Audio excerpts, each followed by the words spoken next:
వారిద్దరి ఆమోదం మేరకే 4 రోజుల క్రితం తల్లిదండ్రులు ఎంతో ఘనంగా బంధుమిత్రుల సమక్షంలో అంగరంగ వైభవంగా వివాహం చేశారు.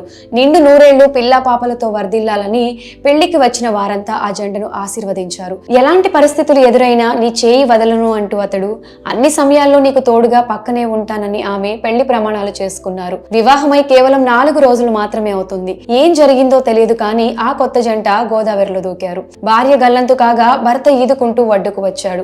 పెళ్లైన 4 రోజులకే చనిపోవాల్సినంత కష్టాలు వారికి ఏం వచ్చాయి, అసలేం జరిగింది అంటూ వారి తల్లిదండ్రులు ఆవేదన వ్యక్తం చేస్తున్నారు. ఈ విషాదకర సంఘటన ఆంధ్రప్రదేశ్ పశ్చిమ గోదావరి జిల్లా పెనుగొండ మండలం సిద్ధాంత వంతెన దగ్గర చోటు చేసుకుంది. ఉండ్రాజవరం మండలం మోర్త ప్రాంతానికి చెందిన శివరామకృష్ణుడు డిసెంబర్ 15న వడిలికి చెందిన కోరాడ సత్యవతి అనే యువతితో అన్నవరపాడు వెంకటేశ్వర స్వామి ఆలయంలో వివాహం చేసుకున్నాడు. ఈ క్రమంలో కొత్త జంట డిసెంబర్ 19న సినిమాకు వెళ్తామని ఇంట్లో చెప్పి వడలి నుంచి బైక్ పై బయటకు వెళ్లారు. తర్వాత ఏమైందో తెలియదు కానీ గోదావరిలో దూకారు. ఈ క్రమంలో సిద్ధాంతం వంతెన వద్ద వారి బండి వరుడు ఈదుకొచ్చిన చోట వధువు చెప్పులు ఉన్నట్లు చెప్తున్నారు స్థానికులు.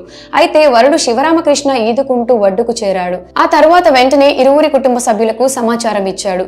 విషయం తెలుసుకున్న పోలీసులు సంఘటనా స్థలానికి చేరుకుని మత్స్యకారుల సహాయంతో బుధవారం గాలింపు చర్యలు చేపట్టారు. ఆ తర్వాత శివరామకృష్ణను తణుకులోని ప్రైవేట్ ఆసుపత్రి నుంచి తీసుకువచ్చారు. ప్రస్తుతం అతడు పోలీసుల అదుపులో ఉన్నట్లు తెలుస్తోంది. పెళ్లైన 4 రోజులకే చనిపోవాల్సినంత కష్టం ఏం వచ్చింది? పైగా నవవధువు చనిపోగా శివరామకృష్ణ ఒడ్డుకు ఈదుకుంటూ రావడంతో అతడిపై అనుమానాలు వ్యక్తం చేస్తున్నారు. అంతేకాక పెళ్లి సందర్భంగా సత్యవాణి తల్లిదండ్రులు కట్నం కింద 1,60,000 బంగారు ఆభరణాలు పెట్టామని ఆమె కుటుంబ సభ్యులు తెలిపారు.